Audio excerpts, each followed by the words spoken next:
Salut à toi, c'est Grégoire, j'espère que tu as la forme, j'espère que tu vas bien, bienvenue dans cette nouvelle vidéo. Aujourd'hui on va parler crédit immobilier, on va parler des restrictions du Haut Conseil de sécurité financière du HCSF. Haut Conseil de sécurité financière, oui c'est ça. On va parler des crédits dans les prochaines années et je vais te donner mon avis, mon point de vue sur les stratégies à appliquer, sur ma vision des choses. Ça n'engage que moi, je suis un particulier, je suis investisseur.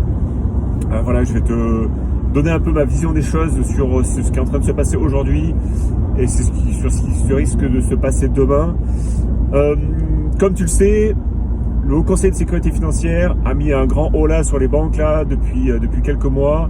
Il y a des nouvelles règles là, qui sont en application depuis plusieurs mois déjà, qui limitent le taux d'endettement, qui veut faire passer en priorité les résidences principales et laisser les biens en locatif, enfin, les investisseurs un peu sur le côté, un peu sur la touche entre guillemets. Donc en gros, le Conseil de sécurité financière nous a dit, mais voilà, maintenant il va falloir essayer de limiter l'endettement à 35%, sauf pour 20% des dossiers qui pourraient être en dérogation au-delà de ce taux d'endettement. Et c'est une règle qui va nous freiner nous en tant qu'investisseurs sur les prochains mois, sur les prochaines années, parce que quand tu commences à investir un petit peu comme moi et que tu commences du coup à avoir un petit peu d'endettement, eh ben les banques te regardent un peu de haut et te disent ben voilà monsieur Fourgeau, ben vous avez un petit peu d'endettement, vous avez un petit peu d'encours et voilà, on n'a plus trop envie de vous suivre. Donc là récemment, je te fais cette vidéo parce que récemment j'ai pris des refus par des banques qui me suivaient et encore il y a un an ou deux m'ont suivi sur certains projets où ça se passait bien.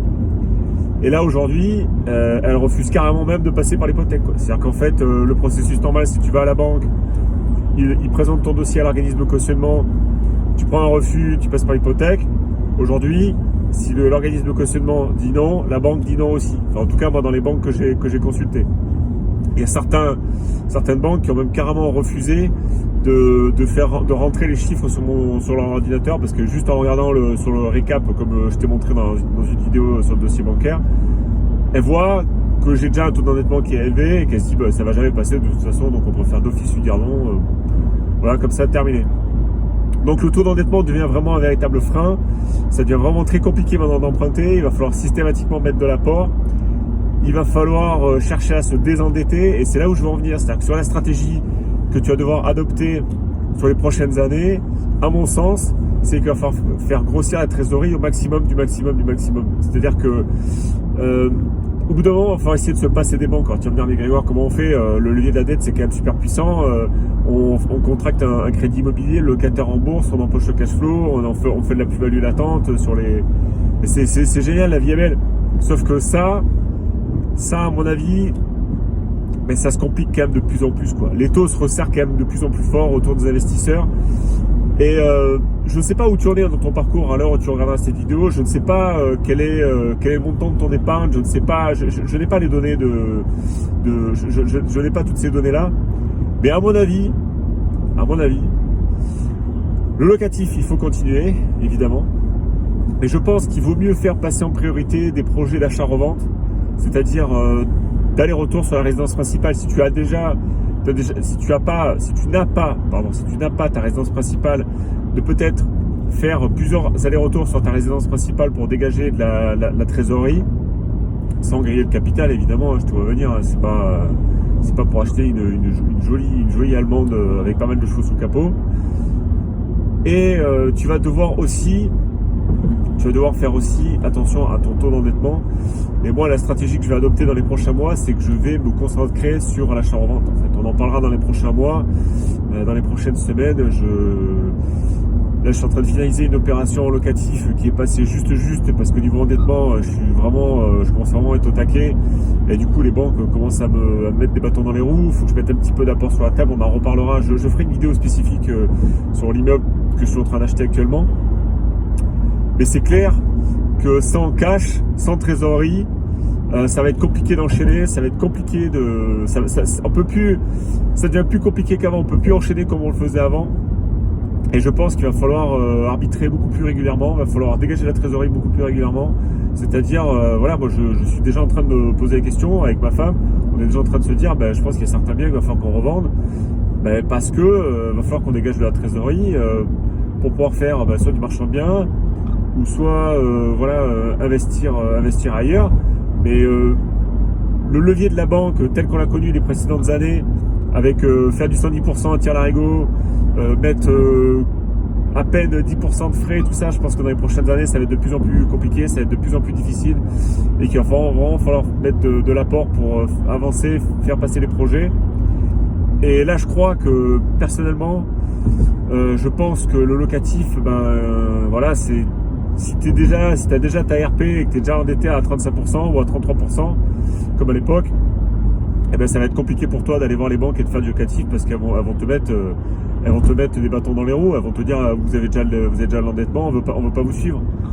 Et va falloir faire 5, 10, 15 banques. C'est-à-dire qu'en fait, des fois je parle sur le groupe, là, il y a pas longtemps, je répondais à quelqu'un sur le groupe où je disais, maintenant il faut aller faire les banques, le couteau entre les dents, faut pas s'arrêter à une seule banque, faut en faire plusieurs, voire même beaucoup, jusqu'à 5, 10, 15 banques, hein, ça me paraît absolument pas délirant. Alors tu vas me dire, Grégoire, ça fait beaucoup de travail.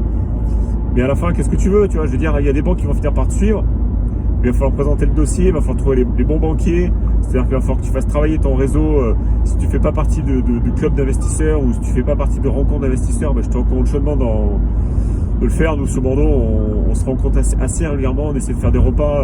Merci Seb Laroudi d'ailleurs en passage, si on regarde cette vidéo, pour essayer de se monter en réseau, de se structurer, parce que les banques nous mettent de sérieux bâtons dans les roues. Et je vois pas comment, sur les semaines, sur les mois à venir, sur la 2021 et 2022, tu vas pouvoir enchaîner les dossiers sans mettre d'apport sur la table, en faisant du 110% et en prenant un billet d'avion pour Bali et en te tournant les pouces. Ça va pas marcher comme ça. Ça va pas marcher comme ça du tout, quoi. Donc voilà, donne-moi ton avis dans les commentaires, dis-moi ce que tu en penses. Est-ce que tu penses comme moi qu'il vaut mieux peut-être essayer de se consacrer un peu plus là dans les prochains temps à faire des allers-retours en résidence principale ou même carrément en société via du marchand de biens pour faire gonfler la trésor au max et peut-être pourquoi pas le réinjecter dans des projets locatifs pour faire travailler un peu son patrimoine. Est-ce que tu penses comme moi qu'il va falloir arbitrer beaucoup plus régulièrement? Donc dis-moi tout ça dans les commentaires, je serais curieux de savoir un petit peu ce que tu en penses, comment tu vois les choses.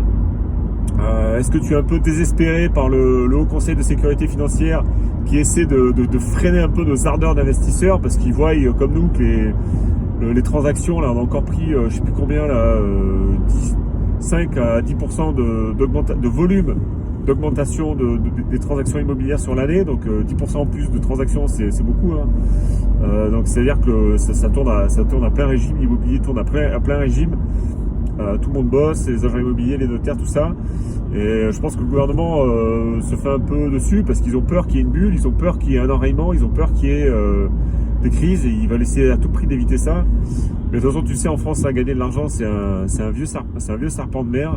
La réussite, l'argent, tout ça en France, c'est toujours hyper mal vu. On dirait que personne n'a envie d'en gagner, on dirait que tout le monde fait en sorte que personne en gagne, donc c'est assez aberrant, alors que nous on trouve des projets rentables, ça tourne dans des locataires qui sont là en place, qui payent, enfin ça pose pas de problème plus que ça, notre patrimoine s'étoffe tranquillement, mais là avec les banques, ça se complique un peu. Donc voilà, écoute, mets-moi un pouce en dessous de cette vidéo, n'hésite pas à me dire ce que tu en penses dans les commentaires, abonne-toi si ça n'a pas été encore fait, je te dis à très vite pour une prochaine vidéo, bon cash flow, à la prochaine, ciao ciao.